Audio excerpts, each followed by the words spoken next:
صحابہ کرام کے احوال کے اوپر کتاب لکھی گئی ہے الاستیاب، امام ابن عبد البر، المتوفی 463 ہجری، بڑی مشہور کتاب ہے۔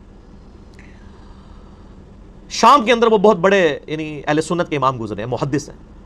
انہوں نے اس طرح کی روایتیں نقل کی ہیں کہ حضرت معاویہ رضی اللہ تعالیٰ عنہ نے حسن ابن علی کو زہر دیا تھا، لیکن سند کے اعتبار سے یہ روایتیں کمزور ہیں۔ اسی طریقے سے طبقات ابن سعد، ان سے بھی پہلے امام محمد ابن سعد المتوفی 230 ہجری، جو امام بخاری امام مسلم کے ہم اثر ہیں، طبقات ابن سعد انہوں نے لکھی ہے، اس میں بھی ملتا ہے کہ معاویہ ابن ابی سفیان اور یزید ابن معاویہ کے بارے میں کہ انہوں نے حسن ابن علی کو زہر دے کر قتل کروایا۔ اس کے علاوہ امام بلازری کی کتاب المتوفی 290 ہجری انصاب الاشراف، جس سے یہ محرم کے دنوں میں جعلی روایت پیش کر رہے ہوتے ہیں کہ حسین علیہ السلام نے کہا میری 3 شرطیں ہیں، یا تو مجھے یزید کے پاس جانے دو، میں اس کے ہاتھ پہ بیعت کر لیتا ہوں، یا مجھے واپس جانے دو، یا کسی مسلمان سرحد پہ جانے دو۔ کوڑ مارو ہو جڑا کوئی ہضم بھی ہوئے کسی نو، وہ کتاب ہی جعلی ہے، وہ اپنے مصنف سے ثابت ہی نہیں ہے۔ اور اگر کوئی ثابت کرنا چاہتا ہے تو سر اسی انصاب الاشراف میں لکھا ہے کہ معاویہ ابن ابی سفیان نے حضرت حسن ابن علی کو قتل کروایا ہے، اور کچھ بھی بہت کچھ لکھا ہوا ہے۔ یزید کے باوجداد کے تابوت دوزخ کے اندر ہے، اور بھی بہت کچھ لکھا ہے۔ میری شیخ زبیر صاحب کے ساتھ جب 1 to 1 اس کے اوپر ڈسکشن ہوئی ان کا کہ یہ اگر بلازری کی کتاب کو صحیح مانیں گے تو یہ حضرت معاویہ کا پھر ایمان ثابت کرنا ان کے لیے ممکن نہیں رہے گا، تو اس لیے اس کتاب سے ہی جان چھڑائیں۔ تو نہ ہم 3 شرطوں والی بات بھی جعلی، یہ بھی جعلی۔ اس طریقے سے تاریخ دمشق ہے، امام ابن عساکر، علی ابن حسین ابن عساکر، المتوفی 571 ہجری، تاریخ دمشق ان کی مشہور ہے، اس میں بھی ملتا ہے کہ حضرت معاویہ نے زہر دیا، لیکن یہ سب کی سب روایتیں کمزور ہیں، تاریخی ہم ان کو پیش نہیں کرتے۔ البتہ سنن ابی داؤد میں ایک صحیح سند کے ساتھ حدیث ہے، یہ ابو داؤد پڑھی نہیں ہوئی، پڑھی بھی ہوئی ہے، انٹرنیشنل نمبر کے مطابق 4131۔ وہ حدیث میں ورڈ بائی ورڈ کور کروں گا آج، جس سے آپ کو پتا چلے گا کہ قتل حسن کا بینیفیشری کون ہے۔ جس طرح آج کل لوگ کہتے ہیں نا وہ بے نظیر کے قتل کا بینیفیشری کون ہے، ٹھیک ہے، نام لینے کی ضرورت نہیں ہے۔ اس طرح حسن ابن علی کے قتل کا بینیفیشری کون تھا وہ ابو داؤد نے بتا دیا۔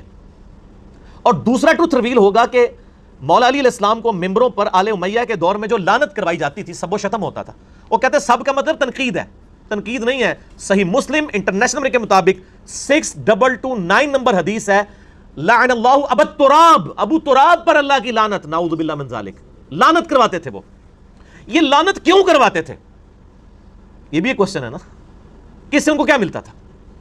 یہ ٹروتھ بھی آپ کو اس حدیث میں ریویل ہوگا کہ بیسیکلی وہ چاہتے تھے کہ خلافت راشدہ کا ایک بھیانک چہرہ لوگوں کے سامنے آئے، لوگ خلافت کی تلاش میں نہ رہیں، ملوکیت کو قائم رکھیں، لہٰذا مولا علی پر لعنت کرواؤ۔ جب مولا علی سے لوگ متنفر ہوں گے، خود بخود ہی کہیں گے کہ یہ ملوکیت کا سسٹم، آل امیہ کا سسٹم بہتر ہے۔ یہ بھی آپ کو اس حدیث میں پتہ چلے گا، اور آپ کو پتہ چلے گا کہ آل امیہ بینیفیشری ہے حسن ابن علی کے قتل کی۔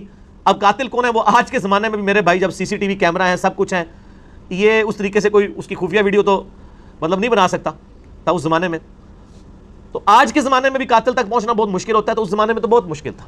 اسی طریقے سے عثمان غنی رضی اللہ تعالیٰ کے بھی اسپیسیفک تو کوئی نہیں کر سکتا کہ قاتلین کون تھے، ایک اسیسمنٹ ہی ہے۔ یہاں پر بھی یہی معاملہ ہے۔ یہ حدیث ہے ابو داؤد میں 4131 انٹرنیشنل نمبر کے مطابق، اور یہ کم از کم 3 اہل سنت کی مین سٹریم کی کتابوں میں ہے۔ سنن ابی داؤد میں ہے 4131۔ اس حدیث کو شیخ البانی بھی صحیح کہتے ہیں، شیخ زبیر علی زئی صاحب رحمہ اللہ تعالیٰ، جن کا کرائٹیریا صحت کا بڑا سخت تھا، وہ بھی اسے صحیح کہتے ہیں۔ اس حدیث پہ بعض ناسبیوں نے جو اعتراض کیا منکرین حدیث نے، میں انشاءاللہ وہ اینڈ پہ ڈسکس کروں گا، کیونکہ وہ عام بندوں کا ٹاپک نہیں ہے، اس لیے میں اس موضوع کی روانگی کو توڑنا نہیں چاہتا۔ ابو داؤد میں 4131، مسند احمد میں ہے 17228 عربی والے میں، مکتبۃ الشاملہ میں، اور جو اردو PDF ہے مکتبہ رحمانیہ کا، اس میں ہے 17321۔ یہ سارے JPGs انشاءاللہ ہم ساتھ اٹیچ کر دیں گے۔ اور تیسری کتاب ہے المعجم الکبیر طبرانی، اس میں امام حسن علیہ السلام کے چیپٹر میں انٹرنیشنل نمبر کے مطابق 2628 ہے، اور مقدام بن مادی کرب والے چیپٹر میں 636 نمبر ہے۔ 2 دفعہ امام طبرانی اس حدیث کو لے کے ہیں، المتوفی 360 ہجری۔ تو یہ حدیث الحمدللہ سونے کی مہر درست ہے، اور یہ اتنی کریٹیکل حدیث تھی کہ یہ میرے جو 5B ریسرچ پیپر میں صرف یہ واحد حدیث ہے جو میں نے 2 نمبرنگ پہ ریپیٹ کی ہے، سیریل نمبر 31 پہ بھی اور سیریل نمبر 51 کے اوپر بھی، اور ایک نمبرنگ پہ کئی حدیثیں ہیں۔ اس میں مثلا جو 33 نمبر ہے غدیر خم کے، میں نے 8 طرق جمع کیے ہیں۔ ویسے تو غدیر خم پہ لاکھوں لوگ میرا کلپ دیکھ چکے ہیں یوٹیوب پہ، جو میں نے کور کیے ہیں وہ آپ دیکھ سکتے ہیں۔ تو ایک نمبر پہ کئی احادیث ہیں، اس لیے 200 سے زیادہ روایتیں ہیں۔ تو اس ریسرچ پیپر میں یہ روایت 4131 موجود ہے انٹرنیشنل نمبر کے مطابق۔ وہ میں آپ کو اہل حدیث کا جو ترجمہ ہے نا جی، ورڈ بائی ورڈ پڑھ کے سناتا ہوں۔ دارالاسلام پبلیکیشن دنیا میں سب سے بڑا اہل حدیث کا، اہل سنت کا یعنی کتابیں چھاپنے والا جو ہے وہ ادارہ ہے. یہ دارالاسلام کی عربی پبلیکیشن سامنے رکھی ہوئی ہیں، یہ پڑھی ہوئی نہیں پڑھی ہوئی بھی ہیں، یہ علمی کتابی باتیں ہو رہی ہیں نا. تو اسی میں جو ابو داؤد رکھی ہے نا، اس میں ورڈ بائی ورڈ میں آپ کو دارالاسلام نے جو اردو ترجمے کے ساتھ شیخ زبیر صاحب کی تحقیق کے ساتھ چھاپی ہے 4131 سنن ابی داؤد، ورڈ بائی ورڈ اس حدیث کو سنیں. خالد بن معدان تابعی کہتے ہیں کہ مقدام بن مادی کرب صحابی ہیں، بڑے مشہور صحابی ہیں یہ، انہی سے وہ ابو داؤد میں حدیث ہے کہ مجھے اللہ نے قرآن اور اس کی مثل یعنی سنت عطا فرمائی. مقدام بن مادی کرب عمر بن اسود اور قبیلہ بنو اسد کا ایک آدمی جو اہل انسرین میں سے تھا، حضرت معاویہ ابن ابی سفیان رضی اللہ تعالیٰ عنہ کے پاس آئے جب وہ شام کے اندر یعنی بادشاہ تھے. معاویہ نے مقدام سے کہا کیا تمہیں معلوم ہے کہ حسن ابن علی وفات پا گئے ہیں؟ تو مقدام رضی اللہ تعالیٰ عنہ نے فوراً پڑھا انا للہ و انا الیہ راجعون. کسی مسلمان کی موت پہ کیا پڑھنا چاہیے؟ اب یہ پڑھنا ایک صحابی کا کیا یہ جرم تھا؟ جب انہوں نے یہ پڑھا تو ابو داؤد نے کیا لکھا؟ فقال لہ فلان، تو ایک آدمی نے، ایک مرد نے، فلاں شخص نے اس کے جواب میں کہا. اب یہ فلاں کون ہے؟ وہ حضرت معاویہ خود تھے، کیونکہ مسند احمد میں موجود ہے معاویہ نے مقدام سے کہا. ابو داؤد کی عادت ہے کہ وہ جب کسی صحابی کا غلط کام آ رہا ہو نا تو اس کو فلاں کر جاتے ہیں. ابو داؤد کے اندر کئی مثالیں میں نے اس پمفلٹ میں لکھی ہیں. جب فلاں شخص فلاں کو ملنے کوفے آیا تو علی پر لعنت کروائی. وہ سنن نسائی الکبریٰ کے اندر ہے کہ جب معاویہ ابن ابی سفیان مغیرہ ابن شعبہ کو ملنے کے لیے کوفہ آئے تو حضرت علی پہ لعنت کروائی. تو ابو داؤد نے فلاں فلاں کر دیا. میرا یوٹیوب پہ کلپ لاکھوں لوگ دیکھ چکے ہیں. سنی اور شیعہ کی کتابوں میں حق چھپانے کی مثالیں. یہی کام نہج البلاغہ میں جب مولا علی کا خطبہ حضرت عمر کے بارے میں آیا تو شیعہ نے بھی وہاں پہ وہ فلاں شخص پہ اللہ کی رحمت ہو، اس نے دین کے لیے یہ خدمات کی. ایک کام شیعہ نے بھی پایا تو کام سنیہ نے بھی پایا. ٹھیک ہے نا جی. تو جدو کوئی کام پائے تو اس کام سے رسی کاٹ سکنے ہیں. اللہ دے فضل. یہ میں کوئی تکبر کے طور پہ نہیں، میں جسٹ جوک کے طور پہ بول رہا ہوتا ہوں، کیونکہ نہ میں وہابی نہ میں بابی، میں ہوں مسلم علمی کتابی. تو حضرت معاویہ نے کہا، مسند احمد میں بھی اور المعجم الکبیر طبرانی میں بھی موجود ہے جو میں نے نمبر بتایا، کہ حضرت معاویہ نے یہ کہا کہ مقدام کیا تم حسن کے مرنے کو مصیبت سمجھتے ہو؟ انا للہ و انا الیہ راجعون. میں نے کہا تھا نا آپ کو پتہ چلے گا قاتل کون ہے یہ تو ہم نہیں کہتے، لیکن بینیفیشری کون ہے، خوشی کسے ہوئی حسن کے مرنے پر؟ آل امیہ کو. انہوں نے کہا، اب مقدام بن مادی کرب کو بڑا غصہ آیا. انہوں نے کہا میں حسن کی وفات کو مصیبت کیوں نہ سمجھوں جبکہ رسول اللہ صلی اللہ علیہ وآلہ وسلم نے ان کو اپنی گود میں بٹھایا ہوا تھا اور فرما رہے تھے حسن مجھ سے ہے اور حسین علی سے ہے. یعنی مقدام بن مادی کرب کہتے ہیں میں نے نبی علیہ السلام کو خود دیکھا ہے کہ اپنے زانوں پہ ایک طرف حسن ابن علی کو بٹھایا ہے، دوسری طرف حسین ابن علی کو، اور کہہ رہے ہیں حسن مجھ سے ہے حسین علی سے ہے. اور یار جس نے نبی کو اتنی محبت کرتے ہوئے دیکھا ہو تو سر پھر اس شخص کی وفات کے اوپر اس کو پھر غم تو ہوگا نا. تو وہ حضرت معاویہ کو جواب دے رہے ہیں کہ میں کیوں نہ مصیبت سمجھوں جب نبی علیہ السلام اتنی محبت ان سے کرتے تھے. اور بخاری کے تو الفاظ میں نے بتایا نا ابن عمر کے، صحیح بخاری 3753، حسن و حسین دنیا میں میرے 2 پھول ہیں. ٹھیک ہو گیا. ہائے ہائے ہائے. اب وہ جو اصلی شخص مقدام بن مادی کرب کے ساتھ گیا ہوا تھا نا حضرت معاویہ کو ملنے میں، آپ کو پتہ ہے شاہ سے زیادہ شاہ کے وفادار ہوتے ہیں چمچے. وہ چمچا تھا. اس نے دیکھا کہ جب معاویہ ہی توہین کر رہے ہیں حضرت حسن ابن علی کی، یہ بات کہہ کے کہ حسن کا مرنا کوئی مصیبت ہے، انہوں نے کہا میں بھی بیچ اپنا تھوڑا لچ تال دیا. تو اس نے کہا فقال الاسدی جمرۃ اطفئ اللہ، حسن تو ایک آگ کا کوئلہ تھا جسے اللہ نے بجھا دیا. انا للہ و انا الیہ راجعون. اللہ کی لعنت ہو ایسے لوگوں پر جو اہل بیت کے ساتھ بغض رکھنے والے تھے. صحیح مسلم میں حدیث ہے، علی سے محبت نہیں رکھے گا مگر مومن، علی سے بغض نہیں رکھے گا مگر منافق. صحیح مسلم 240. اور یہ آپ دیکھ لیں سیدنا علی کی اولاد کے ساتھ غدیر خم پہ جو نبی علیہ السلام نے کہا تھا میں اہل بیت کے معاملے میں تمہیں اللہ کا خوف دلاتا ہوں، 6225 سے 6228 تک صحیح مسلم میں، وہ اہل بیت سے مراد مولا علی اور ان کی اولاد لی تھی. کیونکہ سنن نسائی الکبریٰ میں مسند احمد میں آگے الفاظ ہے غدیر خم کی حدیث کے کہ مولا علی کا ہاتھ پکڑ کے نبی علیہ السلام نے صحابہ کے دوران یعنی غدیر خم پہ بلند کر کے کہا من کنت مولا فہذا علی مولا، جس کا مولا میں اس کا مولا علی، جس کا جگری یار میں اس کا جگری یار علی، جس کا آقا میں اس کا آقا علی. اور پھر کہا اے اللہ علی جو علی سے محبت رکھے تو بھی اس سے محبت رکھ، جو علی سے بغض رکھے تو بھی اس سے بغض رکھ. کیونکہ علی کی اولاد نہیں ذبح ہونا تھا نا. یہاں پہ بھی آپ دیکھ لیں وہ اسدی کہتا ہے کہ حسن تو آگ کا ایک انگارہ تھا، ایک کوئلہ تھا داغتا ہوا، جس کو اللہ نے بجھا دیا. یہ اس جملے کے اندر پوری قیامت ہے. آپ استغفر اللہ پڑھ رہے ہیں نا، اس ایک جملے کو اگر کھولیں نا تو میں گھنٹوں بول سکتا ہوں. یہ کسی کے لیے یہ جملہ کیوں بولا جاتا ہے کہ فلاں شخص دہتا ہوا انگارہ ہے؟ پرانے زمانے میں جب آپ نے آگ روشن کرنی ہوتی تھی تو دوسرے گھروں سے آپ کوئلہ لے کے آتے تھے. کوئلے کے اندر ہلکی سی آگ چل رہی ہوتی ہے، وہ آگ لا کے جب آپ لکڑیوں میں رکھتے ہیں تو لکڑیاں بھڑک اٹھتی ہیں. یہ لکڑیوں کو بھڑکانے والی چیز جو ہوتی ہے وہ ہوتا ہے دہتا ہوا کوئلہ. حسن کو اس نے دہتا ہوا کوئلہ کیوں کہا؟ کیونکہ حضرت معاویہ نے صلح کی بھی تھی حسن ابن علی کے ساتھ کچھ شرائط کے اوپر. ان شرائط میں سے صرف ایک ہی شرط پوری کی تھی کہ جو مال غنیمت جو قرآن حکیم میں سورۃ الانفال میں آیا کہ اہل بیت کو 5واں حصہ ملے گا بیت المال میں سے، چونکہ ان پہ زکات نہیں لگتی، وہ دیتے تھے. باقی جو 4 شرائط تھیں، نمبر 1 حضرت معاویہ رضی اللہ تعالیٰ عنہ خلفائے راشدین کے طریقے کے مطابق حکومت چلائیں گے، کوئی نہیں پوری کی.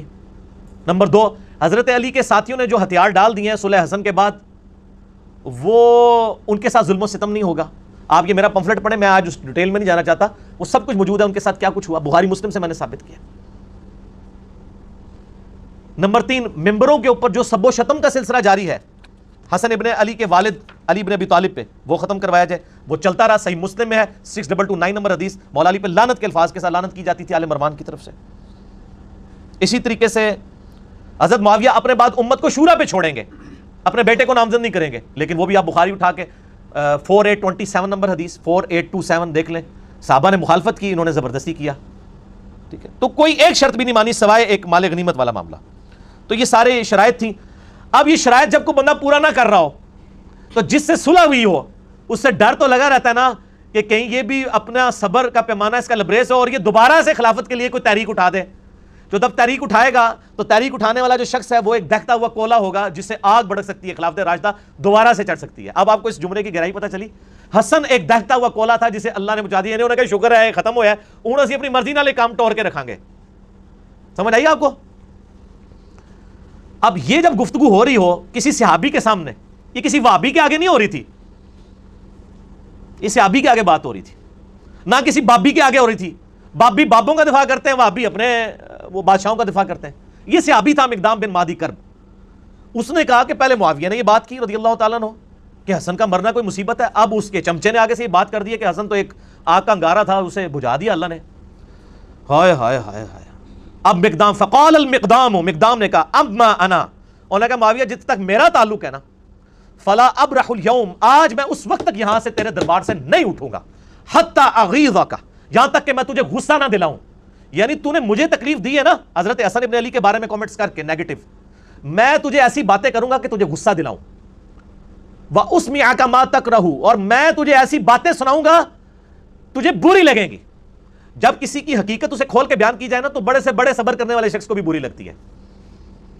پھر کہا اے معاویہ اگر میں سچ کہوں تو میری تصدیق کر دینا، اور اگر میں غلط کہوں تو تردید کر دینا. معاویہ نے کہا ایسا ہی کروں گا. مقدام نے کہا میں تمہیں اللہ کی قسم دے کر کہتا ہوں، کیا تم جانتے ہو کہ رسول اللہ صلی اللہ علیہ وآلہ وسلم نے سونا پہننے سے منع فرمایا؟ حضرت معاویہ نے کہا ہاں ہمیں بھی پتا ہے مرد کے لیے سونا حرام ہے. مقدام نے پھر کہا معاویہ تمہیں اللہ کی قسم دے کر کہتا ہوں، کیا تمہیں خبر ہے کہ رسول اللہ صلی اللہ علیہ وسلم نے مرد کے لیے ریشم پہننے سے روکا ہے؟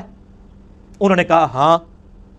حضرت مقدام نے کہا میں تمہیں اللہ کی قسم دے کر تیسری بات پوچھتا ہوں، کیا تم جانتے ہو کہ رسول اللہ صلی اللہ علیہ وآلہ وسلم نے درندوں کی کھالیں پہننے اور درندوں پر سواری کرنے، یعنی شیر کی کھال پہننا یہ تکبر کی علامت ہے، اس سے منع فرمایا؟ حضرت معاویہ نے کہا ہاں. مقدام نے کہا اللہ کی قسم میں نے یہ سب کچھ تمہارے گھر میں ہوتے ہوئے دیکھا ہے اے معاویہ. یعنی تم مانتے بھی ہو کہ سونا مرد کے لیے حرام ہے، ریشم مرد کے لیے حرام ہے، درندوں کی کھالیں پہننا حرام ہے. یہ تینوں حرام کام جو تم خود جانتے ہو تمہارے گھر میں ہوتے ہیں. اب میں نہیں کہتا کہ حضرت معاویہ نے سونے کے کڑے یا وہ کوئی لاکٹ پہنا ہوا تھا، میرا اس نے ظن ہے کہ ان کے بال بچے ہی کرتے ہوں گے. گھر میں ظاہر ہے کہ میرے آپ کے بچے تو نہیں تھے نا، ان کے ہی ہوں گے. ہم اس نے ظن رکھتے ہیں کہ وہ خود نہیں کرتے تھے. اب یہ بات کرنے کے بعد تو آپ تو کہتے ہیں جی امام حنیفہ کا قول دکھاتے ہیں، آگے حدیث دکھاتے ہیں، لوگ رجوع نہیں کرتے، کہتے ہیں حدیث کو ہم نے چھوڑنا ہے. اب یہاں پہ نبی علیہ السلام کی حدیث ان کو پتہ ہے، حضرت معاویہ سے کہا جا رہا ہے کہ آپ توبہ کریں. اب کیا ہوا؟ مقدام نے کہا اللہ کی قسم یہ سب کچھ آپ کے گھر میں ہوتا ہے اے معاویہ. اس پر معاویہ نے کہا اے مقدام مجھے معلوم تھا کہ میں تجھ سے ہرگز بچ نہیں سکوں گا. یعنی میری کمزوریاں تجھے پتہ ہیں. حالانکہ ہونا چاہیے تھا معاویہ اے مقدام میں تمہیں گواہ کر کے کہتا ہوں آج تک جو کچھ مجھ سے ہوا میں اللہ سے توبہ کرتا ہوں, اللہ تعالیٰ یہ گناہ معاف کرے, آئندہ میں اپنی اصلاح کروں گا. کیونکہ آپ تو ہمیں یہی بتاتے ہیں نا کہ جب صحیح حدیث مل جائے تو وہی آپ کا مذہب ہونا چاہیے. آپ کہتے ہیں امام حنیفہ کے سامنے حدیثیں آتی تھیں وہ پیچھے نہیں ہٹتے تھے, تو یہ امام حنیفہ سے بہت پہلے ہی معاملہ جو ہے وہ بگڑا ہوا ہے. مجھے پتا تھا میں گلے نہیں تیرے کو جیت سکتا. ایمنو بھی کہہ رہے ہوتے ہیں او علی دی زبان بڑی لمبی ہے. وہ زبان نہیں لمبی, سچ ہوتا ہی اتنا طاقتور ہے کہ اس سے آپ جیت ہی نہیں سکتے. یہ تھوڑے بزرگ بابے بھی یہی کہتے سن کہ میں گلے تھوڑے کو نہیں جیت سکتا. انشاءاللہ تسی بھی نہیں جیت سکو گے کیونکہ بات ہی سچی ہے. آپ دیکھ لینا اے مقدام مجھے معلوم تھا کہ میں تجھ سے ہرگز نہیں بچ سکوں گا.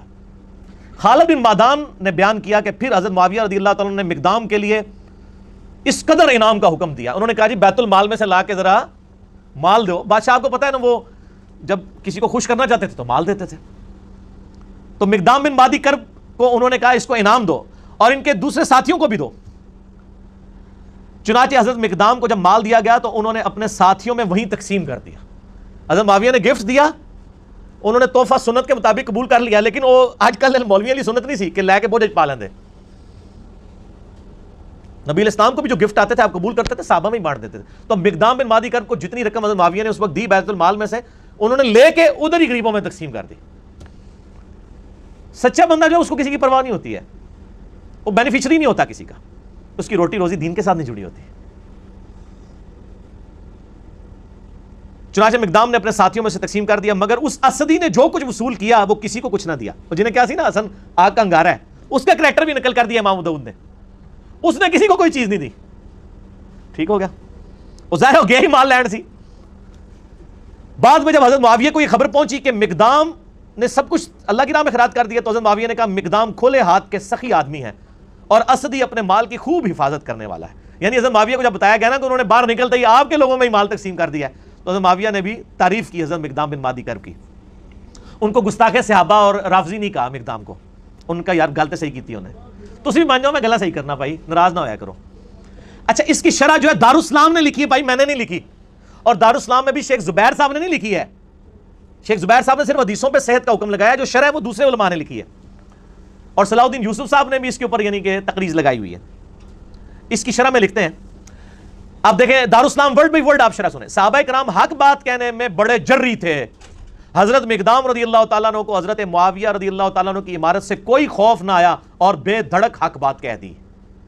چلو جی شکر ہے, علی بھائی نے نہیں کہا گیا لکھو, دارالاسلام نے کئی سال پہلے یہ شرح کی ہوئی ہے. اس مکالمے کے شروع میں جو آیا کہ ایک آدمی نے کہا کہ حسن کے مرنے کو تم مصیبت سمجھتے ہو, اس کے قائل شاید حضرت معاویہ ہی ہوں جسے ادبن مبہم رکھا گیا ہے. اے دیکھو وہ شرح کرنے والا مان رہا ہے کہ یہ جو ہے نا ایک بندے نے کہا کہ معاویہ کا مرنا کو مصیبت ہے, تو یہ حضرت معاویہ نے اصل میں کہا تھا, امام داؤد نے ادب کے طور پر فلاں لکھ دیا ہے. آگے بریکٹ میں لکھا ہے اون المعبود. اون المعبود اہل حدیث عالم کی وہ شرح ہے ابو داؤد کی جو پوری دنیا میں مدرسوں میں پڑھائی جاتی ہے, عربی میں لکھی ہوئی. یہ شاید نہیں سرکار دارالاسلام والے ہو, یہ شاید کٹو, یہ یقیناً ہے, کیونکہ اس کا جو طریق المعجم الکبیر طبرانی میں ہے اور مسند احمد میں ہے, اس میں الفاظ ہیں کہ معاویہ رضی اللہ تعالیٰ عنہ نے کہا کہ حسن کے مرنے کو کیا تم مصیبت سمجھتے ہو. اس کے بعد پھر وہ لکھتے ہیں بنو امیہ اور اہل بیت کے خاندانوں میں سیاسی امور میں ان کے خاص رجحانات تھے. یہ تاریخ اسلام کا انتہائی پریشان کن دور تھا جو گزر گیا. وہ کہتے ہیں گزر گیا, مٹی پاؤ چھڑ دو. اب ہم تمام صحابہ کرام کے لیے دعا گو ہیں, تو سر پھر آپ ان کے لیے بھی دعا گو ہوں جو آج صحابہ کے اوپر لعنت کر رہے ہیں, کیونکہ یہ انہی کی اولاد ہے آل امیہ کی. ان کو پھر آپ کس منہ سے سمجھائیں گے؟ صرف ان کو میں سمجھا سکتا ہوں, انجینئر محمد علی مرزا, جو آل امیہ کے کاموں کو بھی غلط کہتا ہے اور آج رافضیوں کی لعنت کرنے کو بھی غلط کہتا ہے. آپ تو 2 نمبر لوگ ہیں, آپ کے تو دورے معیار ہیں, آپ کسی کو کیسے سمجھا سکتے ہیں؟ وہ کہتے ہیں چھوڑ دو. اب ہم تمام صحابہ کرام کے لیے, تمام صحابہ کرام نہیں یار 3-4 بندوں کا مسئلہ ہے, صحابہ کرام اتنے زیادہ نہیں ہیں. حضرت معاویہ رضی اللہ تعالیٰ عنہ, مغیرہ بن شعبہ رضی اللہ تعالیٰ عنہ, عمر بن عاص رضی اللہ تعالیٰ عنہ اور بسر بن ابی ارطاء رضی اللہ تعالیٰ عنہم اجمعین. ہم ان کے لیے دعائیں خیر کرتے ہیں لیکن ان کا جھوٹا دفاع بھی نہیں کرتے. ان کے لیے دعا گو ہوں اور کسی کے متعلق اپنے دل میں کوئی بغض نہ رکھیں. ایک مورخ کو جو ہے وہ کسی بھی جانب میلان ہو اس کا حق ہے, مگر خیال رہے کہ دوسری جانب بھی جلیل القدر صحابہ ہیں رضی اللہ عنہم و ارضاہم, اور دعا کریں ربنا اغفر لنا ولاخواننا الذین سبقونا بالایمان. اور ہم بھی یہ دعا کرتے ہیں, میرا تو کلپ ریکارڈڈ ہے سورۃ الحشر کی آیت نمبر 10. ہم دعا کرتے ہیں کاش جن کے لیے ہم دعائیں کر رہے ہیں انہوں نے بھی مولا علی کے لیے دعائیں کی ہوتی, ممبروں پر مولا علی پہ لعنت نہ کروائی ہوتی. اس کا مطلب ہے اللہ کے فضل سے ہمیں تو توفیق ہے, ان کو یہ توفیق نہ مل سکی. صحیح مسلم 6229 لعن اللہ ابو تراب نعوذ باللہ. آل مروان صحابہ کرام کو ممبروں میں بلا کے کہتے تھے ابو تراب پہ لعنت کرو نعوذ باللہ. درندوں کی کھالیں اور ان کی گدیاں استعمال کرنا جائز نہیں ہے، اور ایسے ہی مردوں کے لیے سونا اور ریشم بھی مباح نہیں. حضرت معاویہ رضی اللہ عنہ کے متعلق جو ذکر ہوا، ان کے گھر میں ریشم اور درندوں کی کھالیں اور سونا استعمال ہوتی تھی، تو شاید فرامین رسول کی وہ کوئی تعویل کرتے ہوں. دیکھو یہ وہی ہے جس طرح وہ تفسیر عثمانی میں لکھا ہے نا کہ قرآن میں آیا کہ بچے کی دودھ چھڑانے کی عمر 2 سال ہے، اور امام حنیفہ فرماتے ہیں 2.5 سال ہے. شاید امام حنیفہ کے پاس بھی کوئی دلیل ہو. یہ وہی ہے او بھائی سارے ہی کو کچھو نہ میں وابی نہ میں بابی، میں ہوں مسلم علمی کتابی. آپ یہ دیکھ لیں بابی ہیں، یہ پریکٹیکلی یہ بھی بابی بنے ہوئے ہیں دارالاسلام والے، بجائے یہ لکھنے کے کہ انہوں نے غلط کام کیا، کہتے ہیں انہوں نے تعویل کر لی ہوگی. دنیا میں ہر شخص اپنے جرم پہ پردہ ڈالنے کے لیے نا تعویل ہی کرتا ہے. ظاہر ہے جنہوں نے عمار ابن یاسر کے قتل کے اوپر تعویل کر لی کہ یہ علی ہے قاتل، نہ علی لے کے آتا تو نہ قتل ہوتا، ماریا خود. تو پھر مولا علی نے فرمایا کہ پھر حمزہ کا قاتل کیا نبی علیہ السلام تھے؟ نہ عہد میں لے کے جاتے نہ حمزہ قتل ہوتا. پھکی دی تھی، مولا علی بھی پھکیاں دیندے سن. الزامی جواب، اینٹی وینم، لاجیکل آنسر. بلکہ ہر ٹاپک لادا ہو جائے گا. تو یہ میں نے شرح بھی بیان کر دی اور شرح بھی بیان کر دی. باقی میں اب اس ٹاپک کو کتنا یعنی اور کھول کے بیان کروں. آپ ریسرچ پیپر 5B پڑھیں، سب کچھ آپ کو ملے گا. میرے 2 لیکچر ضرور سنیں. ایک لیکچر ہے جس میں نے اہل تشیع کا مقدمہ اہل سنت کی عدالت میں پیش کیا ہے، مسئلہ نمبر 101، صحیح مسئلہ خروج، خلافت و ملوکیت، صحیح مسئلہ خروج اور فکر حسین حق پرستی کی علامت ہے. اہل سنت پاک.com پہ یوٹیوب پہ جا کے لکھیں 101 مسئلہ، کھل جائے گا. اس میں نے اہل تشیع کا مقدمہ اہل سنت کی عدالت میں پیش کیا، جس ایسی مسجد میں جہاں پہ آدھے شیعہ بیٹھے ہوئے تھے، آدھے سنی، اور سنی بھی تینوں بریلوی دیوبندی اہل حدیث. اور دوسرا لیکچر ہے مسئلہ نمبر 162A، خلافت راشدہ کے 30 سال، شیعہ کی کتاب نہج البلاغہ سے مولا علی علیہ السلام کے 5 خطبات کی روشنی میں، جس میں نے اہل سنت کا مقدمہ اہل تشیع کی عدالت میں پیش کیا ہے. لاکھوں لوگ یہ ویڈیوز اس کے کلپس دیکھ چکے ہیں. آج میں ڈیٹیل میں نہیں جاؤں گا. آپ 5B ضرور پڑھیں، اہل سنت پاک.com سے ڈاؤن لوڈ کریں. ہارڈ کاپی منگوانی ہے عثمان بھائی کو صبح 9 سے لے کر 12:45 بجے تک، اور شام کو عصر سے مغرب تک پاکستان ٹائم کے مطابق کال کریں. تمام ریسرچ پیپرز فری ڈاک میں آپ کے گھر بالکل مفت پہنچیں گے. ان کا موبائل نمبر نوٹ کر لیں، +923215900162، اور پاکستان میں کریں گے تو 0321590162. ہارڈ کاپی بھی آپ کو یہ 200 احادیث کی انشاءاللہ مل جائے گی. تو یہ آج کا ٹاپک ہمارا اس حوالے سے الحمدللہ کنکلوڈ ہوا عوام الناس کے اعتبار سے. اب تھوڑی سی گفتگو رہ گئی ہے 10-12 منٹ کی علماء کے حوالے سے، وہ انشاءاللہ میں اس کو الگ کروں گا. اس سے پہلے آپ ایک دفعہ درود شریف پڑھ لیجئے. اللہم صلی علی محمد وعلی آل محمد کما صلیت علی ابراہیم وعلی آل ابراہیم انک حمید مجید. اللہم بارک علی محمد وعلی آل محمد کما بارکت علی ابراہیم وعلی آل ابراہیم انک حمید مجید. سنن ابی داؤد کی حدیث نمبر 4131 جو مسند امام احمد میں بھی موجود ہے، انٹرنیشنل نمبر کے مطابق 17,228، اور اردو PDF میں 17,321. المعجم الکبیر طبرانی میں بھی موجود ہے، حضرت حسن ابن علی کے چیپٹر میں 2628 نمبر، اور مقدام بن مادی کرب والے چیپٹر میں 636 نمبر. اس حدیث پہ بعض منکرین احادیث میں سے، اور یہ میں نے بہت پہلے کئی سال پہلے پریڈکشن کی تھی 6 سال پہلے، کہ جو ناسبی ہوگا نا مولا علی سے بغض رکھنے والا، وہ منکرین حدیث ضرور ہوگا. وہ بخاری مسلم کی احادیث کا بھی انکار کرے گا کیونکہ اس کی مجبوری ہے، حدیثیں اس کی موت ہے. وہ تو پیش کرے گا آل امیہ اور آل عباس کی لکھوائی ہوئی جھوٹی تاریخ، تو وہ حدیثوں کے اوپر حملے کرے گا اور بڑی یہ پرواہ نہیں کرے گا کہ وہ منکرین حدیث ہوگا. وہ کہے گا رفع الدین کی حدیثیں لے لو، باقی حدیثیں نہ لو. تو بعض ناسبیوں نے اس حدیث کے اوپر اعتراض کیا تاکہ یہ معاملہ ہی گول کر دیا جائے. حالانکہ اس حدیث کو آج تک کسی نے ضعیف نہیں کہا اہل سنت کی تاریخ میں.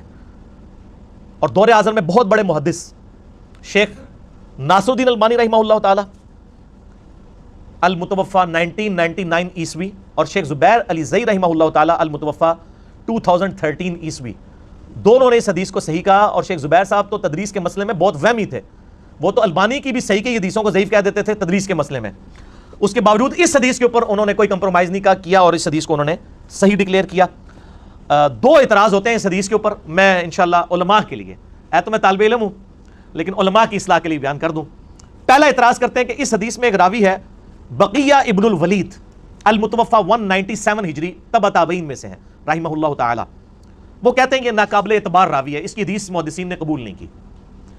اور دوسرا اعتراض کرتے ہیں اور مجھے کہتے ہیں جی، آپ کہتے ہیں جی وہ سما کی تصریح نہ ہو، مدلس ان سے روایت کرے تو ضعیف ہوتی ہے. وہ کہتے ہیں جی بقیہ جو ہے یہ مدلس ہے اور یہ ابو داؤد کی حدیث میں یہ ان سے روایت کر رہا ہے اور اس کی ان والی روایت جو ہے اب وہ سما کی تصریح کے بغیر ضعیف ہوگی. لہٰذا وہ کہتے ہیں جی آپ کے اصول کے اوپر اس کی روایت خود بخود ضعیف بنتی ہے. حالانکہ میرا اصول نہیں ہے، یہ تو صحیح مسلم کے مقدمے میں لکھا ہے، اور یہ اصول سب سے زیادہ اگر کسی نے انٹروڈیوس کروایا ویڈیوز میں نے اور کتابوں میں شیخ زبیر علی زئی رحمہ اللہ تعالیٰ نے. اس کے باوجود شیخ زبیر صاحب نے اس حدیث کو صحیح کیوں کہا؟ یہ دونوں اعتراض کے میں جواب انشاءاللہ دوں گا، کیونکہ نہ میں وہابی نہ میں بابی، میں ہوں مسلم علمی کتابی. تو یہ پہلا اعتراض کہ بقیہ جو ہے یہ ضعیف راوی ہے، بڑا ریجیکٹڈ راوی ہے، اس کی روایت قبول نہ کی جائے. تو بقیہ ابن ولید، اس کے میں 5 جواب دوں گا. نمبر 1، جواب نمبر 1، بقیہ ابن الولید المتوفى 197 ہجری تبع تابعین میں سے ہیں رحمہ اللہ تعالی. صحیح مسلم کے مقدمے میں امام مسلم نے صحیح مسلم کے اندر جو راویوں کے اوپر بحث کی ہے نا، اس بقیہ کے اوپر بحث کی ہوئی ہے باقاعدہ. صحیح مسلم میں انٹرنیشنل نمبر کے مطابق 43 نمبر پر اور 80 نمبر پر اور 81 نمبر پہ 3 جگہ بقیہ ابن الولید کے اوپر امام مسلم نے اپنے کومنٹس لکھے ہیں بڑے محدثین سے نقل کر کے. وہ میں آپ کو امام مسلم کے کومنٹس بتا دیتا ہوں. 43 نمبر پہ لکھتے ہیں کہ عبداللہ ابن مبارک کہتے ہیں، عبداللہ ابن مبارک المتوفى 181 ہجری امام حنیفہ کے شاگرد ہیں. اور میں نے کئی دفعہ بتایا کہ ذخیرہ احادیث میں 2 محدث ایسے ہیں جن کے اوپر نیگیٹو جملہ کبھی کسی نے نہیں کسا. ایک عبداللہ ابن مبارک امام بخاری کے دادا استاد ہیں یہ، اور امام حنیفہ کے شاگرد ہیں. بعد میں امام حنیفہ کو چھوڑ گئے تھے. وہ میرا کلپ بھی ہے امام حنیفہ سے رفع الیدین پہ مناظرہ، وہ انہوں نے ہی مناظرہ کیا تھا جو حدیث کی کتابوں میں ہے. ایک ان کے مناظرے ہیں نا جو جعلی تاریخ کی کتابوں میں ہے. ایک عبداللہ بن مبارک، دوسرے امام مسلم جن کے اوپر جرح کا کوئی کلمہ نہیں ملتا. امام بخاری پہ بھی بعض محدثین نے جرح کی ہے لیکن ان کے اوپر نہیں جرح ملتی. عبداللہ ابن مبارک کا قول صحیح مسلم میں انٹرنیشنل نمبر کے مطابق جو مسلم کا حصہ ہے اور نمبرنگ کا حصہ ہے 43 نمبر، عبداللہ ابن مبارک کہتے ہیں کہ بقیہ ابن ولید صدوق راوی ہے، سچا راوی ہے، لیکن وہ روایت کرتا ہے سب قسم کے لوگوں سے. یعنی خود وہ سچا ہے لیکن وہ جن سے روایتیں نقل کرتا ہے نا، بعض اوقات وہ ضعیف راویوں کی روایت بھی لے لیتا ہے اور بعض اوقات ثقہ راویوں کی بھی. وہ تو سارے ہی ہیں، بخاری مسلم کے علاوہ جتنے امام ہیں، ابو داؤد، ترمذی، نسائی، ابن ماجہ، انہوں نے ضعیف راویوں سے لی ہوئی ہے. لیکن جب ضعیف راوی ہوگا پتہ تو چل جائے گا اور روایت تو ضعیف ہو جائے گی. تو یہ تو کوئی عیب نہیں ہے. خود امام بخاری نے الادب المفرد میں کئی ضعیف راویوں سے جن پہ امام بخاری نے خود جرح کی ہوئی ہے تاریخ کبیر میں، ان سے روایتیں بھی لی ہوئی ہیں، لیکن بتا دیا کہ یہ روایت میں یہ راوی کمزور ہے. تو یہ کوئی عیب نہیں ہے. عبداللہ ابن مبارک کیا کہتے ہیں؟ یہ صدوق راوی ہے، سچا راوی ہے. کون؟ بقیہ ابن ولید. 80 نمبر پہ لکھتے ہیں امام مسلم کہتے ہیں کہ زکریا ابن عدی کہتے ہیں کہ مجھ سے ابو اسحاق فزاری نے کہا، جو حدیث کے بہت بڑے امام تھے، لکھ لے تو بقیہ ابن ولید کی وہ حدیث جو وہ روایت کرے مشہور لوگوں سے، اور مت لکھ اس کی حدیث کو جو روایت کرے مجہول لوگوں سے. یہ بقیہ کے لیے نہیں ہے، باقی بھی سارے راوی جو ثقہ راویوں سے کریں وہ آپ لے لیں، جو دوسری وہ چھوڑ دیں.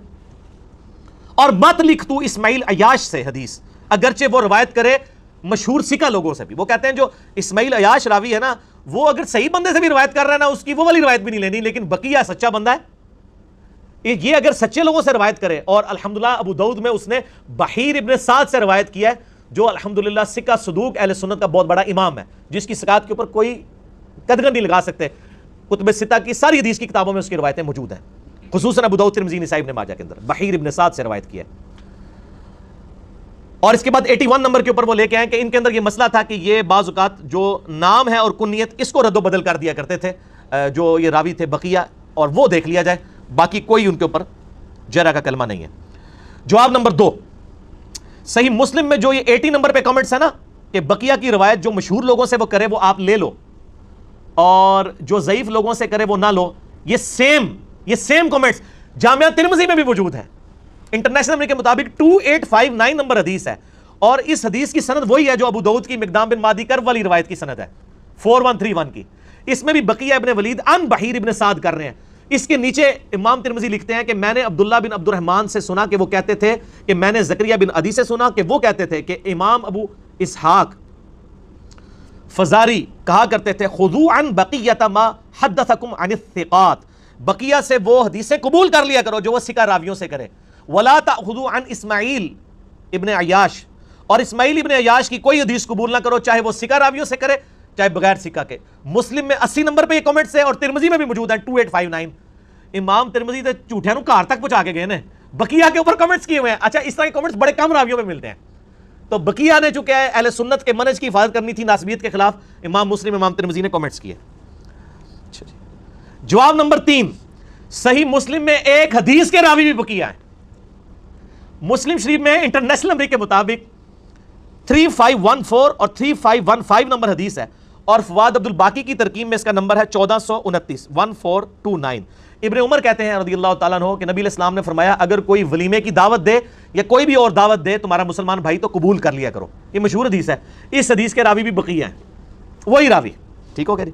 جواب نمبر 4, جامعہ ترمذی کی مشہور ترین حدیث جو اہل سنت کے بچے بچے کو رٹی ہوئی ہے, انٹرنیشنل نمبر کے مطابق 2676 کہ آپ صلی اللہ علیہ وآلہ وسلم نے فرمایا میرے بعد تم بہت اختلاف دیکھو گے, اس وقت علیکم بسنتی و سنت الخلفاء الراشدین المہدیین, میری سنت اور میرے خلفاء راشدین کی سنت کو لازم پکڑ لینا.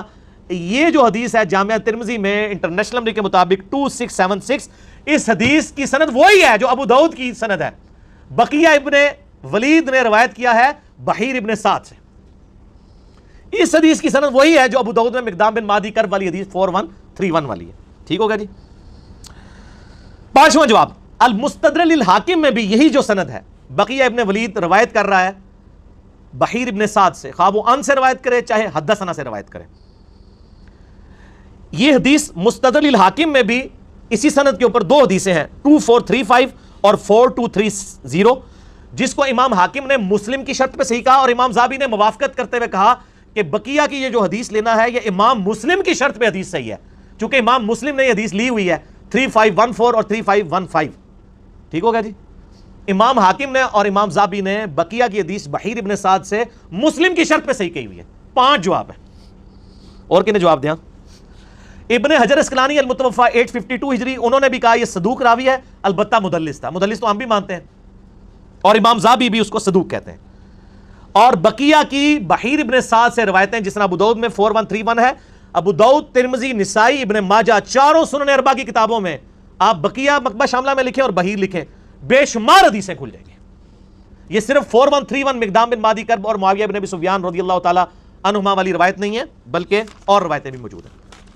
اعتراض نمبر 2, وہ کہتے ہیں جی بقیہ ابن ولید مدلس ہے اور ان سے روایت کر رہا ہے. تو اس کے میں 3 جواب دوں گا, اسی پہ میری گفتگو کنکلوڈ ہوگی. جواب نمبر 1, تو کل دا ایول ان دا بڈ, برائی کو میں جڑ میں ختم کرتے ہوئے آپ کو یہ بتاؤں کہ یہ بقیہ ابن ولید نے بحیر ابن سعد سے سما کی تصریح کی ہوئی ہے مسند احمد والے طریق کے اندر. اس میں تو ان سے روایت کر رہے ہیں نا ابو داؤد میں.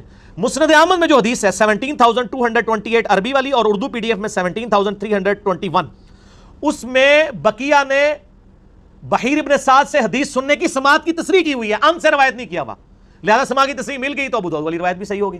ٹھیک ہو گیا. جواب نمبر 2, جو جامعہ ترمذی کی حدیث ہے 2676 علیکم بسنتی و سنت الخلفاء الراشدین المہدیین, اس میں بھی بقیہ ابن ولید ان سے ہی روایت کر رہا ہے بحیر ابن سعد کے ساتھ, اور امام ترمذی اس حدیث کو کہہ رہے ہیں ھذا حدیث حسن صحیح, حالانکہ سما کی تصریح نہیں تھی. امام ترمذی نے اس کے باوجود ان والی روایت کو بھی علیکم بسنتی و سنت الخلفاء الراشدین المہدیین, ترمذی کی روایت کو امام ترمذی نے صحیح کہہ دیا سما کی تصریح کے بغیر بھی. وہ میں آپ کو بتاتا ہوں کیوں کہا. لہٰذا اس کی سند اور 4131 ابو داؤد کی سند بالکل سیم ہے. جواب نمبر 3, یہ امام ترمذی نے بھی صحیح کہا, شیخ البانی نے بھی صحیح کہا, اور سب سے بڑھ کر شیخ زبیر لزئی صاحب جو ذرا سے تدریس کے مسئلے میں اتنی مضبوط روایتیں جو ترمذی میں بھی آئی ہیں جن کو امام ترمذی نے صحیح کہا ہے, شیخ زبیر صاحب ان کو ضعیف ڈکلیئر کر دیتے تھے کہ سما کی تصریح نہیں ہے. اب کیا وجہ ہے کہ شیخ زبیر صاحب اس روایت کو سما کی تصریح کے بغیر بھی صحیح کہہ رہے ہیں, اگرچہ میں نے ثابت کر دیا کہ مسند احمد میں موجود ہے. اس کی میں آپ کو ریزن بتاتا ہوں. 2012 کی بات ہے, جب یہ روایت ہم نے پہلی دفعہ پبلک میں مارکیٹ میں ان کروائی نا, تو بڑا شور کھڑا ہوا شیخ زبیر صاحب کی وفات سے 1 سال پہلے. اب شیخ زبیر صاحب زندہ تھے, کسی نے جرت نہیں کی روایت پر ڈاکہ مارنے کی. ظاہر البانی بھی صحیح کہہ رہا ہے, زبیر لزئی صاحب بھی صحیح کہہ رہے ہیں, ان کو پتا تھا شیخ زبیر صاحب ہمیں لتر پھیریں گے. انہوں نے کہا شیخ زبیر صاحب کی زندگی میں تو ہم یہ کام نہیں کر سکتے, بعد میں کریں گے. لیکن نجی محفلوں میں ڈسکشن شروع کر دی. تو ہمارے ایک جیلم شہر کے بھائی ہیں ماشاءاللہ, سوشل میڈیا کے اوپر بڑا اچھا کام کر رہے ہیں, بلکہ ہمارے جو فرحان بھائی ہیں یہ بھی انہی کا تحفہ ہے. کاشف نیر نے ہی انٹروڈیوس کرایا تھا ہمارے فرحان بھائی کو جو ہماری ویڈیوز اپلوڈ کرتے ہیں. تو وہ آج کل گلف سٹیٹس میں ہے. تو کاشف نیر نے مجھے فون کیا 2012 میں, مجھے یاد ہے, مجھے کہتا ہے کہ یہ جو مقدام بن مادی کرب والی حدیث آپ نے بیان کی ہے, اس میں تو بقیہ جو وہ ان سے روایت کر رہا ہے اور سما کی تصریح نہیں ہے. تو میں نے شیخ زبیر صاحب کو فون کر کے کہا کہ اس کی سما کی تصریح ہمیں دکھائیں, حالانکہ مسند احمد میں موجود ہے, میں نے بتا دیا. شیخ زبیر صاحب نے کہا یہ سما کی تصریح کے بغیر بھی حدیث صحیح ہے. تو مجھے کاشف نیر کہتا ہے دیکھو یار شیخ زبیر صاحب کہہ رہے ہیں سما کی تصریح کے بغیر بھی یہ روایت صحیح ہے. تو میں نے ان کو کہا مجھے سمجھائیں کیسے. تو وہ مجھے کہتے ہیں آپ پاکستان آئیں مجھے ملنے کے لیے, تو آپ کو میں سمجھا دیتا ہوں. ظاہر ہے وہ پوری سائنس ہے نا ایک حدیث کے علم کی. ہم تو وہ سائنس ویڈیو میں رکھ دیا, آپ کو پاکستان آنے کی ضرورت نہیں, آپ ویڈیو میں دیکھ لیں گے, یہ وہ سائنس آپ کو سمجھا دیتے ہیں.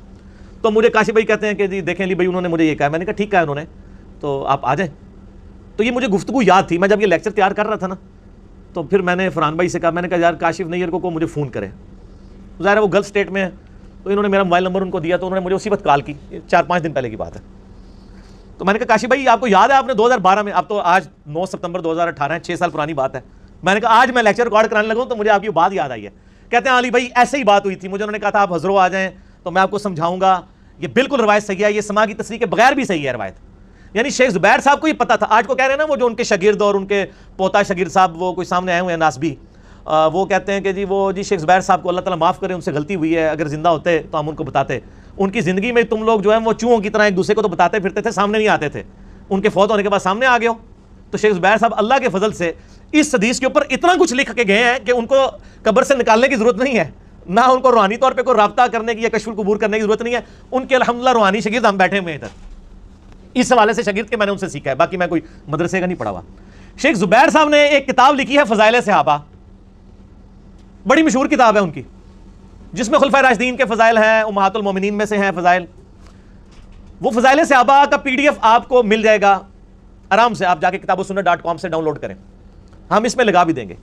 اس میں حسن ابن علی کے اوپر جو چیپٹر بنا ہے نا شیخ زبیر صاحب نے, اس میں یہ مقدام بن مہدی کرب والی حدیث وہ لے کے آئے ہیں, لیکن تھوڑی سمجھداری کی ہے انہوں نے, صرف آخری حصہ نقل کیا ہے کہ حسن مجھ سے ہے اور حسین علی سے.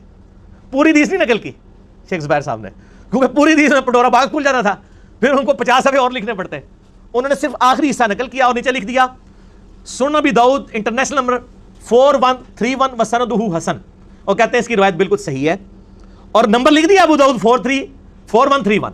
آگے وہ شیخ زبیر صاحب لکھتے ہیں کہ یہ جو روایت ہے بقیہ ابن ولید ان بحیر ابن سعد, یہ محمول ہوتی ہے سما کی تصریح پر, اگرچہ یہ راوی ان سے بھی روایت کرے تب بھی یہ روایت سما کی تصریح پہ معمول ہوتی ہے.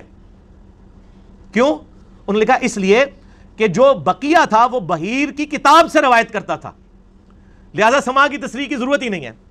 مثلا میں آپ کو ایک پمفلٹ لکھ کے دوں اپنے ہاتھوں سے, اور اس میں نے کچھ احادیث لکھی بھی ہوں, آپ جب وہ حدیث بیان کریں گے تو آپ یہ کہیں گے کہ انجینئر محمد علی مرزا بھائی سے روایت ہے یہ حدیث, اور آپ سے کوئی پوچھے کہ کیا آپ نے خود سنا ہے, تو آپ کہ میں نے سنا نہیں ہے, اسی لیے تو میں حدثنا نہیں کہہ رہا ہوں, میں ان کہہ رہا ہوں, ان سے روایت ہے. جس طرح ہم بھی صحابہ کہتے ہیں ان ابی ہریرہ, تو میں حضرت ابو ہریرہ تک تو سند نہیں پہنچا رہا ہوتا نا, لیکن مجھے پتا ہے ابو ہریرہ ٹھیک ہے, اور میں بھی تدلیس ہی کر رہا ہوتا ہوں, ہم سارے تدلیس ہی کر رہے ہوتے ہیں. ان ابی ہریرہ بیچ میں کوئی سند تو نہیں بیان کر رہے, وہ تو میں کہتے ہیں بخاری میں جائیں وہاں سے سند ملے گی. تو آپ کہیں گے کہ علی بھائی سے میں نے خود تو نہیں سنا, لیکن انہوں نے جو پمفلٹ لکھ کے دیا تھا اس میں انہوں نے روایت لکھی ہوئی ہے, تو سند پوری ہو گئی. اسی طریقے سے بحیر ابن سعد کی کتاب تھی جس میں پوری سندیں موجود تھیں. بحیر ابن سعد اگر اپنی سند سے کوئی حدیث اپنے شاگرد بقیہ کو دے لکھ کے, اب وہ خود اس کے سامنے تلاوت نہ کرے اس کو کہے بیٹا یہ میری کتاب ہے, میری سند اوپر تک ہے, اور وہ خود سکر راوی ہے, ظاہر اہل سنت کا امام ہے. اب بقیہ کتنا ایماندار شخص تھا, اس نے یہ نہیں کہا کہ میں نے اپنے استاد بحیر سے سنی, وہ کہتا تھا ان بحیر ابن سعد, بحیر ابن سعد سے میں روایت کر رہا ہوں, اس کی کتاب تھی. اور یہ محدثین کا پیٹ رول ہے کہ اگر ایک محدث کے پاس دوسرے محدث کی کتاب ہو تو اس کو حدثنا کہنے کی ضرورت نہیں ہے, وہ ان سے بھی روایت کر رہا ہے نا, تو وہ سما کی تصریح کیا ہے, وہ ریٹن ہے, تصریح سے بھی اگلی چیز ہے, اس کے پاس کتاب ہوتی تھی. اور یہ شیخ زبیر صاحب نے فضائل صحابہ میں لکھ دیا کہ چاہے بقیہ ان سے بھی روایت کرے بحیر سے, وہ سما پر محمول ہوتی ہے, کیونکہ اس کے پاس وہ کتاب تھی. پھر ساتھ شیخ زبیر صاحب لکھتے ہیں کہ میری کتاب جو ہے ابن حجر اسقلانی کی کتاب ہے طبقات المدلسین, مدلس کے اوپر جو مدلسین کے 5 طبقات کے اوپر کتاب لکھی ہے نا, اس کی تحقیق لکھی ہے شیخ زبیر صاحب نے عربی میں, وہ عربی میں کتاب تھی ابن حجر اسقلانی کی.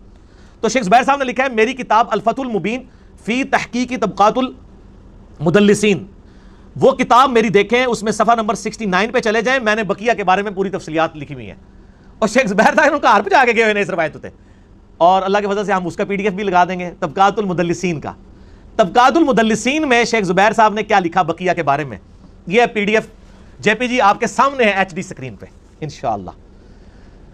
چوتھے طبقے میں جو مدلسین کے پہلا راوی ہے بقیہ ابن ولید الحمصی، حمص شام کا رہنے والا تھا، وہ لکھتے ہیں مشہور محدث ہے، اور مسلم شریف میں بھی اس کی ایک حدیث موجود ہے۔ شیخ زبیر صاحب نے تو صرف لکھا تھا نا، یہ شیخ زبیر صاحب نے لکھا، یہ ابن حجر اسقلانی نے لکھا ہوا ہے، ہم نے وہ حدیث کا نمبر بھی بتا دیا ہے 3514 3515۔ لیکن وہ کثرت سے تدلیس کرتا تھا ضعیف اور مجہول راویوں سے، لیکن ائمہ اہل حدیث نے اس کی صفات بھی بیان کی ہیں۔ وہ جو صفات بیان کی ہیں عبداللہ ابن مبارک سے 43 نمبر اور 80 نمبر امام فزاری سے، میں نے مسلم شریف سے آپ کو دکھا دیا کہ اماموں نے اس کی توثیق کی ہوئی ہے۔ اس کے بعد شیخ زبیر صاحب لکھتے ہیں کہ امام نسائی بھی اسے ثقہ مانتے ہیں، 197 ہجری میں وہ فوت ہوا ہے، اور وہ حسن الحدیث صدوق راوی ہے، اگر وہ سما کی تصریح کر دے اس سے تدلیس تسویہ ثابت نہیں ہے، اور اس کی تفصیل کے لیے آپ شیخ البانی کا جو احادیث ضعیفہ ہے اس کو آپ دیکھ لیں، ٹھیک ہو گیا جی۔ وہ کہتے ہیں یہ جو تدلیس تسویہ کا الزام لگا رہے ہو یہ کوئی ثابت نہیں ہے، وہ ناسبی لگا رہا ہے نا، وہ کہتے ہیں یہ الزام ثابت ہی نہیں، اور شیخ البانی نے بھی پوری بحث کی ہوئی ہے سلسلہ احادیث ضعیفہ کے اندر کہ یہ تدلیس تسویہ کا الزام ان کے اوپر جھوٹا ہے، اور روایت جو ہے بقی ان بحیر ابن سعد وہ صحیح ہوتی ہے، اس میں انہوں نے اسپیشل لکھ دیا ہے، اور کوئی بقیہ کے کسی استاد کا ذکر نہیں کیا، انہوں نے لکھا ہے کہ بقیہ کی روایت بحیر ابن سعد سے اگر ہو تو وہ سما کی تصریح کے اوپر محمول ہوتی ہے۔ یہ سارے JPGs انشاءاللہ اللہ کے فضل سے ہم لگا دیں گے تاکہ اس کے بعد کسی کو کوئی گنجائش نہ رہے۔ اللہ تعالیٰ کی کروڑوں رحمتیں ہوں شیخ زبیر علی زئی رحمہ اللہ تعالیٰ پر، اگرچہ وہ دنیا میں موجود نہیں ہے لیکن ان کے نام پہ جو دھوکے دے رہے ہیں امت کو، ان دھوکوں کا علاج وہ اپنے مرنے سے پہلے کر کے گئے ہیں، جو انہوں نے چھپائے ہوئے تھے انشاءاللہ یہ HD ریکارڈنگ میں آئیں گے۔ اور اس قسم کے جو لوگ اہل بیت کے خلاف کلپ چڑھا رہے ہیں، میں ہر کلپ کا جواب اس لیے ضروری نہیں سمجھتا، وہ اتنی شڑولیں ہوتی ہیں کہ ہمارے عام اسٹوڈنٹ آ کے کہہ رہے ہوتے ہیں، ٹھیک ہے نا جی، عبد القیوم بھائی مجھے کہہ رہے تھے کہ یار یہ کس قسم کی باتیں ریکارڈ کرا رہے ہوتے ہیں، بات سمجھ نہیں آتی، فضول قسم کی باتیں کر رہے ہوتے ہیں، وہ باتیں فضول ہوتی ہیں، کہاں سے سمجھ آئیں؟ تو بہرحال میں نے ایک نمونے کے طور پہ یہ جواب ریکارڈ کروا دیا ہے تاکہ جن لوگوں کے لیے یہ ہمارا کلپ انشاءاللہ اپلوڈ ہوگا، امام حسن علیہ السلام کا قاتل کون، اس عنوان سے انشاءاللہ تعالی علمی و تحقیقی مجلس نمبر 26 کا پہلا اسپیشل کوسچن، اور باقی کوسچن انشاءاللہ ندیم ریاض بھائی مجھ سے 1 to 1 کریں گے، لیکن اس سے پہلے ہم ایک وقفہ کر لیتے ہیں۔ اللہ تعالیٰ سے دعا ہے جو حق بات میں نے کہی اللہ تعالیٰ ہمارے دلوں میں راسخ فرمائے، اگر جذبات میں میرے منہ سے کوئی غلط بات نکل گئی تو اللہ تعالیٰ ہمارے دلوں سے معاف کر دے، ہمیں کتاب و سنت کی تعلیمات پر عمل کر کے دوسرے بھائیوں تک پہنچانے کی توفیق عطا فرمائے۔ سبحانک اللہم و بحمدک، اشہد ان لا الہ الا انت، استغفرک و اتوب الیک، وما علینا الا البلاغ المبین۔ جزاکم اللہ خیرا، احسن الجزاء۔